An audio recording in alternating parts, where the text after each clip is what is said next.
జన్మ ధృవీకరణ పత్రం, మరణ ధృవీకరణ పత్రాలతో పాటు 20 రకాల సేవలను ఈ యాప్ ద్వారా పొందే అవకాశం కల్పించనున్నారు. గ్రామీణ ప్రజలకు పంచాయతీ సేవలను సులభతరం చేయడమే ఈ యాప్ ప్రధాన ఉద్దేశంగా ఉంది.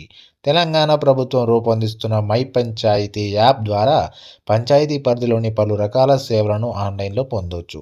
ఇందులో birth certificate, death certificate, marriage certificate, house permission, Kalyana Lakshmi, Shaadi Mubarak వంటి ముఖ్యమైన సేవలు అందించబోతున్నారు. ఈ యాప్ ద్వారా గ్రామీణ ప్రాంతాల్లో ప్రజలకు సేవలు మరింత చేరువవుతాయి. గ్రామాల్లో తలెత్తే సమస్యలను నివేదించడానికి ఈ యాప్ ఉపయోగకరంగా ఉండబోతుంది. ప్రజలు తమ సమస్యలను ఫిర్యాదు రూపంలో పంపించవచ్చు. తద్వారా సమస్యలు త్వరితగిన పరిష్కారం అవుతాయి. ప్రజల అభ్యర్థనను నేరుగా సంబంధిత అధికారులకు చేరేలా ఈ యాప్ పనిచేస్తుంది.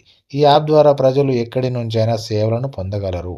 దరఖాస్తు చేసుకున్న పత్రాలను డౌన్లోడ్ చేసుకునే అవకాశాన్ని కల్పించనున్నారు.